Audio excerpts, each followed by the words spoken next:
We were in negotiations. Investing in real estate. They're winning, they're making money. What's up, everyone? Welcome to the Real Estate Educators Podcast, where we provide the education you can build on. I am your host, Kevin Amolsch. This podcast is so awesome and different than what I've seen before because we don't only focus on real estate investors and helping you, we also focus on the content creation behind that. So we want to help real estate investors and real estate influencers make more money. If you like what you hear, or even if you don't, please leave me a review, 5 stars, and share this with a friend. And I just happen to have a really good friend with me today, known Joe for, oh my gosh, Joe, it's been at least 12 years, maybe 13. It might be on lucky number 13, I think. Yeah. 13 years when you're running around with Chris. And maybe we get into a little bit of that because that's kind of a fun story about the phone book and all that. But I asked you to send me a 2-sentence bio so I could have a really easy intro for you. And I'm going to show this to the camera. This was what you sent me. Can you see that? There's no periods in it. That's 2 sentences. I just have really bad grammar. It's hilarious, dude. So top 1% in the country, and all these awards, and it just goes on and on about how amazing you are as a lender. And I know your focus has been a lot on real estate investors. Now you do both, but fantastic resource for real estate investors. You're our go-to lender in Colorado. We love being part of your network. We love having you in our network. So I'm not going to read this intro, man. Why don't you just tell us a little bit about who you are? Yeah. So my name is Joe Massey. I'm with Castle Cooke Mortgage. I have been in the mortgage business for 21 years now. Got my first job in mortgage in 2002 and been a loan officer for almost all of that time and just enjoy helping people. You know, a lot of clients struggle with understanding real estate investing, or maybe they're have a loan officer that's never done a real estate investment loan, or maybe a client is self-employed. They're working with somebody that doesn't understand self-employment income. I have a really broad background of things like that. For a period of time in my mortgage career, I was doing financial analysis on tax returns and self-employed borrowers. So that puts me in a unique spot, I think, that I can help not just your regular W-2 wage earner, but also you own 3 or 4 or 5 businesses, or you drive for Uber or Lyft. We can help you with that. We understand those businesses and tax returns, et cetera. So really just try to be a wealth of knowledge and a resource for people on how we can help you. We do regular loans. We do difficult loans. We do, you know, paying off hard money loans. We do investment properties, second homes, and try to provide really great service to everybody that we talk to. Yeah, I've honestly lost track of how many loans you've done for me, and for me personally, and for really close friends and family. So you're always the one that I refer. But let's go back. So 2007, you started lending money. I know you went to college at the School of Mines here in Colorado. So maybe we go back that far. Tell me, how did you even get into real estate or lending in general to begin with? Yeah, so I went to Colorado School of Mines, played football there, and I majored in economics, and it was a brand new degree at the time. I was only in the second graduating class. There was only 6 of us that graduated with an economics degree. And the Career Center, unfortunately, wasn't a lot of help. You know, they were focused on engineering, mining, and I went and said, hey, I've got this econ degree. Can you help me? And they said, oh yeah, we don't know what to do. And so I had worked at a couple of internships at a couple different mortgage companies. And not fancy. I mean, I've made copies, right? And you'll remember the days, Kevin, you're old enough like me. Remember, you used to get printouts on the green and white reams of paper, and the printout would come from somewhere in the morning. And my job was to scan it in and then separate the pages and send the pages to the appropriate person that needed them in every department. So not super fancy internships. But I graduated and I was sitting around at my parents' house whining and complaining that I didn't have a job. And my mom was kind of tired of listening to it. And she said, you need to call everybody that you worked at those 2 or 3 mortgage companies that you did internships at. And I said, Mom, they're not going to remember me. And whined and complained like, you know, young people can do, or like I can sometimes still be prone to doing. Still do, yeah. And I called about 15 people. And what do you know? And this was in 2002. It was right after 9/11. So the economy was very shaky. The job market was super difficult. Made about 15 phone calls, and sure enough, somebody's like, yeah, absolutely, we're looking. It was a company, Aurora Loan Services. I said, yeah, we're looking for somebody in this division right here with this background. Your degree fits. And like a week later, I had a job. So go mom. She's almost always right. Listen to your mother. She told me to call my database. I did, and I got a job in mortgage, and have been in mortgage since February of 2002. So ALS was the first job. Yep. They're still around. They are. Yep. They're Nation Star now, but yeah, they were owned by Lehman Brothers, rode that whole wave up and down, but yep, they still have a service center down in Lone Tree, actually. Oh, that's crazy. So it was back, I thought you said it was 2007. So you're telling me this is like right after the .com. So you're what, 2002-ish then? Yeah. I think I misspoke. Yeah. 2000. So I graduated December of 01, started in mortgage February of 02. And, 9/11 was September of 01. And so things were in a shambles at that time. And so I felt really lucky to just get a job. A lot of people ask me that, how'd you get into mortgage? I'm like, I just needed a paycheck. But got my first paycheck, and then started figuring out how to do loans. And it's been a really good ride. Yeah, this is a fantastic business. And we talk about this a lot on the show. There's so many different ways to make money in real estate. And it's not always investing. I know you are an investor also, but this is just one path that you could generate income in real estate. And it's just helping people with their lending. That's actually what we do too, right? Yeah, that's right. So it's just one extra path. So you got started early and you went to ALS, and you were working probably low level kind of job, like minimum wage type stuff, probably not minimum wage, but in that range. Yep. How did you move from the guaranteed W-2 paycheck with benefits and all that into I'm going to have to, eat what I kill and go out and originate some stuff? Yeah. So I worked at Aurora Loan Services, and then got recruited away to work for a small bank called Community Banks of Colorado. And I was doing some financial analysis and sort of like junior level underwriting for them. And that's where I learned a lot about reading tax returns. I mean, I read tax returns every day for like 2 years. And so that was awesome. I hated it at the time, but looking back, I got to see so many different businesses, so many different operational structures. It was an awesome period of learning in my career, which I now rely on every single day. And they had relocated me to just outside of Aspen, a small little town called Basalt, and moved up there. And I don't know if anybody's ever lived in a mountain town. It's very expensive, very difficult to live. I was young, single. It was not for me. And I worked on that for about 6 months, and it just wasn't for me. And I talked to my boss and said, look, this is not for me. I need to move back to Denver. I need to turn in my resignation. And I put my resume on monster.com, if you remember that website. I do, yeah. And I was young enough that it still had my football accolades on the bottom of my resume. It said, academic All-American, varsity letter winner, et cetera, et cetera. And I got a call about a week later from a guy at a company called Ace Mortgage Funding. And he said, I only hire 3 types of people. I hire car finance and insurance guys. I hire former military members, and I hire former athletes. And I found your resume, and I'm opening up a new branch for Ace Mortgage in Denver, and I would love to have you come apply. And I went and applied, and they had a very good pitch. I did not actually take the interview very serious because it was a mortgage broker, and I was like, I don't know if I want to do that. I didn't even wear a tie to the interview, and I walk in, and these guys are both in suits, ties. I was like, oh man. Oh, shit. And of course I lied. I was like, I just moved back from the mountains yesterday. All my clothes are still packed. I'm so sorry. I had no idea that I needed to wear a tie. And I got away with it, which anybody that knows me, I hate lying, and it is not my gift. I am not good at it. So, I managed to get away with that and got a job. And that would have been in March. It was March 1st of 2004 that I moved from, base salary to full commission, and have been full commission ever since. Wow.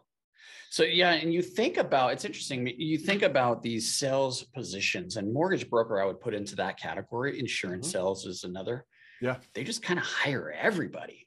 Yep. But it sounds like Ace was very targeted and probably benefited you because they're so targeted. Most of the people that go there would be successful, I would think. So tell me about the first year or so at Ace and what'd you learn and how did that help you, shape your career? Yeah. So, I knew that I didn't know a lot about sales. And the first day there was 30 of us in a conference room. And this was kind of a revolutionary time if you think about it now. But most mortgage companies did not give you your own office, and most mortgage companies did not give you your own computer. So back then there was like shared time on a computer. So maybe there was 4 computers in the office with 20 employees. And when you came in, you had like your 2-hour slot to use the computer to input your 1003 or pull credit or whatever you needed to do. And this company, everybody got their own computer and everybody got their own office. And so we're all in the conference room. And they said, okay, the next thing we're going to do is everybody's going to go pick out your office. And because it was a lot of alphas, athletes, car sales guys, Marines, it was a lot like being on my football team. It was a lot of fun, actually. I got along with everybody. But they said, okay, everybody's going to go pick out their own offices, go. And so we all go running out into this huge hallway, and you had to run in and like claim your office. And the office that I wanted was right next to the boss, because I knew that he was really successful and I wanted to be in the office next door to him so that I could hear what he was saying and I could learn from him. And we all go running out and I make it to that office first. And then everybody talked crap to me for weeks. They're like, what a brown noser. We got the office over here where the boss can't hear us and we can goof off and we can this and we can that. And I was like, maybe I am a brown noser, but I'm here to make money. And so the office next to me, is a gentleman who I'm still very close friends with. I actually went paddleboarding with him this morning. He still runs a very successful mortgage branch. And then on the opposite side of him is another person who I'm still really close with, and he runs a very successful mortgage branch in Wisconsin. And so the 3 of us right there have accounted for, between the 3 of us, probably $2 billion of loan volume over our careers, because we all sat together and learned from one another. And you would make a mistake and the other person would help you. You would say something really good on the phone. The other person would come over and be like giving you a thumbs up. It was a great, great team atmosphere. I loved it. Wow, that's amazing. And we do talk about a lot how you become who you surround yourself with. So this is a perfect example of that. If this was so amazing, Joe, what made you transition to a new company? 2008. So I was promoted with Ace Mortgage and I had moved to Philadelphia and I had my own office of 30 guys and was doing the same thing. And my boss called me, different boss now, the boss that I sat next to, he was still in Denver, but now I had a regional or a national level VP who I was answering to. And he called me, on October 25th, 2008. And he said, okay, Joe, payday is tomorrow. And we don't have enough money to cover payroll. And you are the furthest east office, and we have offices all the way to California. And so when you open at 9 o'clock tomorrow, we need you to go in and behave like everything is normal, because if you start laying people off, it's going to get out and it's going to be pandemonium throughout the rest of the branches. And so I had to go in and act like everything was normal until noon. And we had a scheduled thing. We took every single person in the entire company into the conference room at noon. So 9 o'clock in California, time changes, and passed out payroll checks and said, okay, guys, some of these are going to clear. Some of these are not. Good luck. Please clean out your office. And I was very fortunate. My check did clear, and my wife and I packed up everything. We did not have any friends in Philadelphia. We'd lived there for about 18 months and had done nothing but work. And we packed up and moved back to Denver and had a fresh start.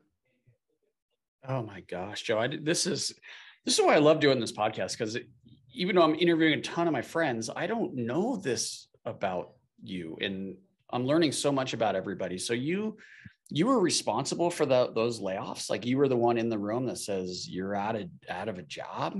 Yep. Yeah, I had 30 LOs and about 6 support folks. And here's your guys' checks. I'm sorry. Some of them are going to clear. We don't have enough money to cover payroll. Some of these are going to clear. Some of these are not.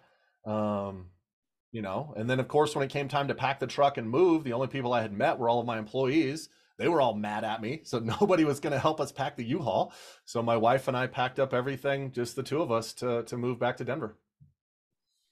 I'm trying to put myself in that position. And so you were losing your job as well. Yep.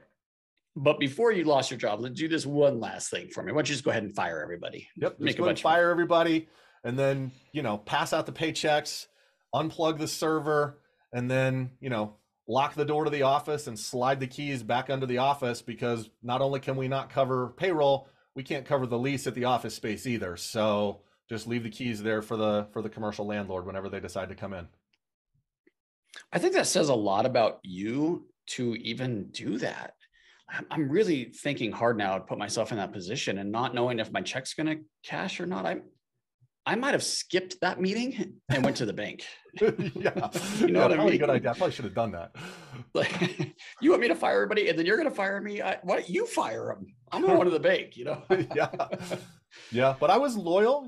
I had worked with that team for 5 years. I learned a ton. The CEO there at Ace Mortgage became a good friend. The national sales manager became a good friend. I still am in communication with probably 10 to 12 of those guys from that time. And we had more than 1,000 employees. But one of my direct senior managers, he went on and started a company in Florida, a mortgage company that's very successful.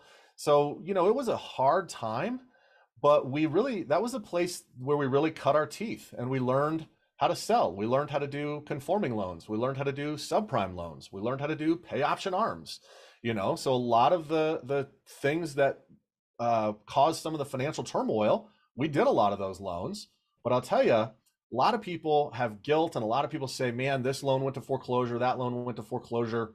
And I did have some loans that went to foreclosure, not like my properties, but loans that I had lent out to people. And I'll tell you something that I learned during that period was every client that I sat down with, I always gave them 3 choices. Here is a 2-year adjustable rate. Here is a 5-year adjustable rate. And here is a 30-year fixed. And if the client selected the 2-year adjustable rate interest only, that was okay with me. Because we were not putting people into bad loans. We were giving them choices, and guess what they would often select is the lowest monthly payment. And I would talk to them about, hey, here's the risks, here's the benefits of a 30-year fixed. You pick whichever one you like. And I think that really taught me a lot about not thinking for the client, and let the client present the options, present all the information, give out a lot of good information to the client, and let them pick what makes sense for them. Don't try and sell the client something. Give information and let them choose. Yeah, that's good. I was originating loans at that time as well, and I remember the negative amortizations and some of these things that were, obviously you don't see these anymore, but I did feel bad about that, and I don't know that I handled it the same way you did. It's sad to think about this. The guy that was teaching me the business was not. Well, he was a crook. I mean, that's all I can say. He ended up in jail. Oh, wow. But he's the one that taught me how to do this. And there was a time there where I was just doing what he was asking me to do, trying to survive. Right. And then I learned, like, this isn't sustainable. One, it's not the right thing to do. I'm not helping people, which is one of my personal core values. So I started working with somebody else, and that was in 2006. Yeah. So this was way before, but yeah.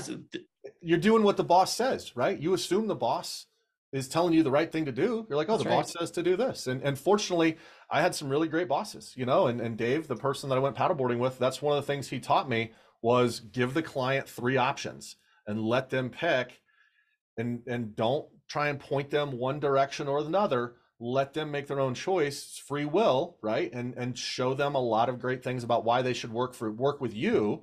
That also would help mitigate, hey, I've got to talk to a bunch of different lenders.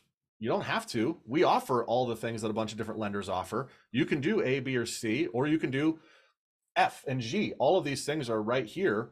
And so it was a really good thing to learn. And I still implement that today. Every client I sit down with, we look at 3, 4, sometimes 10 options. Here's a 15-year loan. Here's 5% down. Here's a 30-year loan. Let's spend some time, Mr. and Mrs. Client, And that's one thing, to go on a little bit of a tangent. I think part of the business has gotten away from that, that a lot of folks just email stuff to the client and say, okay, here you go, let me know what you think.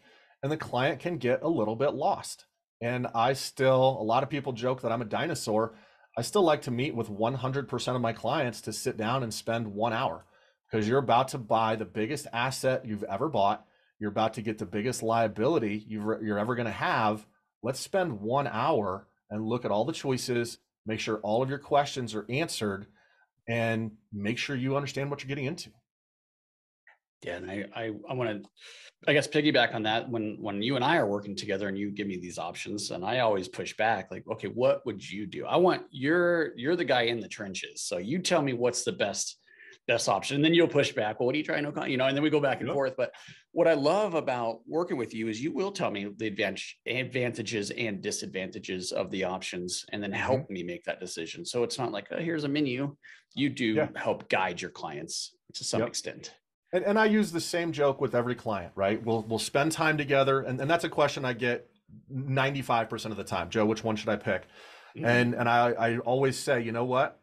It's the same amount of paperwork for me, whether we do A, B, or C, but you're going to be the one that gets the bill for the next 30 years. So I want to make sure that you're happy every month when that bill shows up. Here's the pros and cons of A. Here's the pros and cons of B. Here's the pros and cons of C.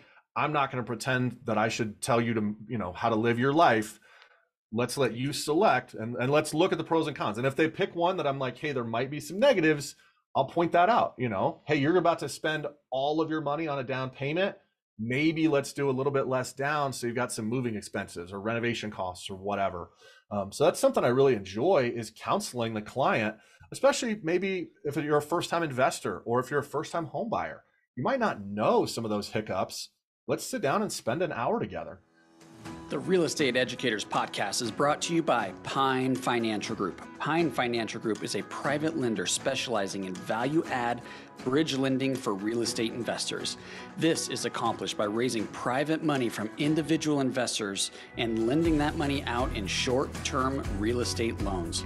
Pine operates one of the coolest public mortgage funds on the market because it brings consistency and security to your investment portfolio without giving up on returns. The fund pays its investors a flat 8% return with monthly distributions. There is a low minimum investment and no lockup period. That's right. You can request all of your money back at any time without any fees. Diversify your portfolio out of Wall Street and into Main Street with the Pine Financial Group Public Fund PFG Fund 5. Find out more at pinefinancialgroup.com. That's pinefinancialgroup.com. So wait, let's get into the investor side, because that is kind of a niche of yours. You're an investor yourself, so I want to hear more about what you're working on. And then you've created that really cool spreadsheet to help people analyze what they're getting into. So let's start with your personal investing. What are you guys working on? What are you working on? Yeah, you know what? I have 3 condos right here in the Denver metro area. I've got a fractional ownership of a commercial building in Parker. And I actually got under contract last night on another condo. I'll give you some just quick numbers on it.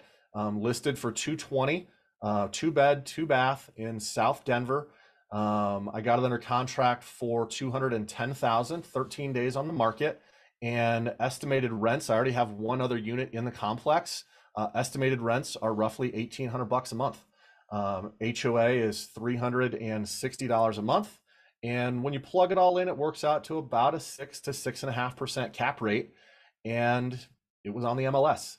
And I know a lot of people give me grief. They're so tired of hearing that. Joe, I can't find anything in the MLS. That's all you ever talk about. I logged in yesterday because I was doing some research on a presentation I'm doing.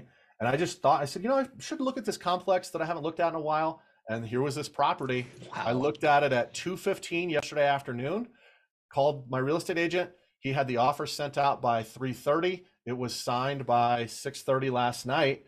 And I haven't even seen it. I'm actually going to visit it later today. But I know the complex. I'm really comfortable. And so it's going to be a 6.5% cap rate. And I have currently 3 hours into it. Not even 3 hours, 2 hours. So I think that's an important point for me that I like to share with people. Know your numbers, know your deal criteria. A lot of people say, I'm looking for a good deal. That's different for you, Kevin, than it is for me. And then that's different for, all the people that are listening. I was able to make a quick decision on that because I know what I want. I know what I like. I know what's a good deal. I know the area that I'm comfortable with. And I literally just, oh, there it is. I'll just take it off the shelf. Here we go. And it was so far pretty easy. So your strategy is different than a lot of other investors in that you create your income originating loans, and then you use that income to invest in real estate. So you're more looking for the turnkey type stuff, not the big value add. You're not doing the fix and flips or the repositioning. You just want, like you said, take it off the shelf, passive income, appreciation, all the benefits that you get. So a lot of listeners here are trying to make this a career, but you don't have to make real estate investing a career to be successful. I agree. I think I talk to a lot of people. You don't have to own 100 homes. Buy 1, 2, 3, 4. And a lot of people talk to me, Joe, I want to buy 10 properties this year. I want to, use the Burr method. Kevin's going to give me a hard money loan. I'm going to do this. And I'm like, man, I'm right there with you. I want to do it. But 10 properties in a year, that's a lot. Buy 1. Just let's start with 1. Yeah. We all want to have big goals. Let's just buy 1. And then you know what? Next year, let's buy number 2. And that's what I've done over the years of my investing career, is just slow, steady, measured growth. And it works really, really well. And you get to continue to do what you love. Yeah. Like real estate investing and managing contractors, that's not for everybody. It looks good on TV, but yeah. And I'm weird that I'm saying this because we make money from fix and flippers, right? But seriously, if you don't love it, probably do your job that you love and then just invest like you do. Buy a house a year or something. Keep it reasonable and just grow your wealth that way. Real estate's the only way I know that's going to guarantee wealth. Like, I agree. It will. It just takes time. Yep, I agree. You want to know how to get rich quick in real estate? Just buy property and wait 20 years. Like, it's not complicated. That's awesome. Yes, it's so funny. Out of all the times we've been hanging out, I've never heard you say that, but that's good. Oh, you never heard that one? Yeah, No, get rich quick in 20 years. Yep, that's right. Well, you teach a lot of real estate investors how to be successful, and obviously you benefit from that because you write the loans for them. But tell me a little bit about some of the things that you're doing to help other investors with their success. Yeah, so I don't want to pitch too hard, so I hope this is okay, but I have a website, loansbyjoemassey.com. And for a number of years, we've taught classes in person. We would have a fix and flip class, how to build an investment portfolio, everything you need to know about loans. And what we learned through the pandemic is obviously we had to adjust to doing stuff online. And we've gone back to teaching classes in person, and it's just not convenient for people. People don't want to necessarily drive across town. People don't have time. And so we've been recording all of our classes and putting them online. And so you can go to the website, you click on the top left corner, the education tab, and you can download the investment property spreadsheet that you mentioned. I actually just released version number 7 of that, which has a lot of cool things to help you quickly analyze the property in graphical format. So it still shows you all the underlying data, but now it's got graphs that update dynamically. And so I also did a 45-minute training that's all recorded right on the same page on how to use that spreadsheet. Then I've got a class I just recorded on how to build a portfolio of 10 rental properties. You're actually featured in that as our featured hard money lender, Kevin. How to build a portfolio of 10 rental properties. And all of that's available on loansbyjoemassey.com. So feel free to check that out. It's all free. It's out there. Download anything you like, share it on your social media, use it. If you're a real estate agent listening to this, share it with your clients, and if you or your clients have questions, call me. Yeah, that spreadsheet, Joe, is phenomenal. I still have to hand that out. I didn't realize there was a new version, so I'll have to get that. But the way that you have like best case scenario, likely worst case, and 5 years or whatever the timeline is, I think it's phenomenal. You've thought literally of everything in that spreadsheet. So it's not just a cash on cash return, and it's a actual return, which skips over a lot of people and is what makes real estate so powerful. So yeah, love the spreadsheet. Thanks for giving that away to the listener. Again, it's Loans by Joe. Loans by Joe Massey. Loansbyjoemassey.com. We'll put it in the show notes on YouTube. We'll have it come up at the bottom here. Let me ask you this. real estate's a phenomenal business. Mhm. What has real estate done for you? Oh man. Real estate has helped me have a great career, a career that I really, really enjoy. I do love seeing first-time buyers being excited about buying their house. I love seeing first-time investors being excited about getting their first investment property. I closed a transaction yesterday for a client I've done 7 loans for. They're buying their 7th investment property. They were in and out in like 10 minutes.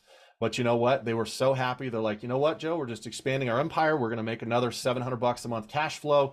We're going to buy 2 more and then we'll be ready to retire. So I love that fulfillment of seeing other people achieve their goals. And then additionally, what it's done for me is given me the opportunity to contribute to charitable organizations. I love the Denver Dumb Friends League, love supporting their mission. I love supporting young people. So like a big one for me, whenever I remember being a college student or high school student, and you always had to raise money for football, right? You got to do the lift-a-thon or the run-a-thon. And so now I encourage everybody that I talk to, I'm like, if your kids are raising money, have them call me. I'm a guaranteed $100 for anything they need, but there's one caveat. I have to hear the pitch. They got to call and and I always tell them, I'm like, I'm going to donate. Let's get that concern out of the way, but you got to tell me you're raising money for the band or the, Girl Scouts, whatever. I don't care if you're 6 or you're 16, you got to give me the pitch. So I enjoy helping young people, and real estate has enabled me to do that I can cast a wide net and say, hey, you're a client or you're a friend and your kids are raising money. I remember how hard that was. Tell them to call me. I'm a guaranteed yes, but I got to hear the pitch. And then it allows freedom. That's the last thing. I still come to the office every day, 9 to 5, but my real estate investments are my passive income that are helping me get to freedom. Freedom from a job, freedom from having to come to work, which I enjoy doing. So don't take that the wrong way. But eventually I'm going to want to do something different. And that passive income really is laying the foundation that at a certain point in my life, I'm going to say, all right, I'm going to scale back. And I'm only going to come to the office 2 days a week. And that buying investment properties and investing is going to allow me to get there. And you've already built a fantastic team. So I'm sure you're working your ass off still because you originate so much, but yeah, you're kind of setting the groundwork to take a little bit of a step back if you chose to do that. I'm assuming you'd still work. If anybody listening to this podcast wanted to work with you directly, you'd still take that phone call, I assume. Absolutely. Yeah. If it's okay, my phone number is 303-809-7769. That is the only phone number I've got. You call me. We'll talk about loans anytime. All right. Well, before I let you go, talking about freedom and what real estate has done for you, you told me about a little trip you and Lon are going on right before we hit record here. Yeah. What are you guys doing? So Lon is one of my business partners, good friend. He and I are going to Argentina. He emailed me like 6 months ago. He's like, it was a one-liner. Hey, do you want to go to Argentina? I just wrote back, yes. And then like 2 hours later, I get this whole itinerary. And he's like, well, here's all the things I've researched. We're going to fly on this flight. We're going to go to Bariloche. We're going to go to the Iguazu waterfalls. On this day, do you want to go to a cowboy ranch and go horseback riding, or do you want to go whitewater rafting? And so like I picked a handful of things, and we've spent, I don't know, several hours talking about it and planning it. And I'm really excited. We're going in about 45 days. So middle of July, we're going. And maybe you can have me on in 6 months and I'll tell you about what it was like. I will for sure. Yeah. I've never been to South America. The furthest south I've been is like Mexico or the Caribbean. So I'm really excited about it. Okay. So what'd you choose? Horseback riding or whitewater rafting? You know what? I picked horseback riding. For those of you that don't know, I was raised by a cowboy. My dad was a cowboy. I love riding horses. And I did tell Lon he wants to go to like a cooking class because he's very much of a foodie and enjoys that. I don't know anything about cooking. And I said, Lon, if you'll indulge me with horseback riding on this day, I will go with you to the cooking class the following day. And he was like, that's a fair deal. So I'm very excited to see Lon ride a horse. I think it's going to be a lot of fun. That's awesome. Lon is amazing. I'm dying to see pictures of Lon on a horse. So you got to share those. Oh, absolutely. He's so much fun. I'm really, really excited about it. And he's been a great business partner. And I think that's probably the last thing I want to add. What has real estate done for me is personal connections and given me some of my very closest friends that I would include you among, Lon, my team. lots of my clients and agents have become really, really good friends that I would not know without real estate. So I'm glad you asked me that. And that one just kind of came to my mind. You're not the first one to say that. I try to ask that question to everybody, and multiple people have said that to me. So I couldn't agree more. Sometimes it feels like such a small little community, and sometimes you feel like you're all alone, and the best friends of your life are in this business. That's right. That's right. Cool. Well, is there any last wisdom, advice, anything that you want to share before we sign off here? You know what? I think the last sort of anecdote that I will give to our real estate investors is, I believe it was a Chinese proverb on when is the best time to plant a tree 20 years ago? When is the second best time to plant a tree? Today. I would translate that to real estate. When is the best time to buy an investment property? 20 years ago. But you can't go back in time. So when is the next best time to buy an investment property? Today. And when is the worst time to buy an investment property? Tomorrow. So people are looking at the market right now and saying there's no deals, there's no this, there's no that. I would encourage you, go back and look at some of the transactions from 10 years ago. And you're going to say to yourself, man, if I could go back in time, I would buy every piece of real estate that I could. And then I want you to fast forward the clock 10 years from now and think about what you're going to think about 2023. And you know what you're probably going to say? Man, if I could, when it's 2033, you're going to say, man, if I could go back to 2023, I would buy every property that I possibly could.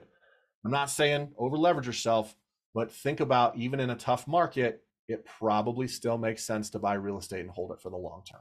Oh, that's fantastic advice. A real close friend of mine, Sean, is a custom home builder here in Denver, and he has very similar advice. He says something to the effect of, we've been hearing about this recession and this crash for the last 3 years, and everyone just keeps waiting for it, and they're not buying, waiting for it. And look what it's done the last 3 years. So yeah, are you going to sit on the sideline and continue to wait for something that may or may not happen? We don't know.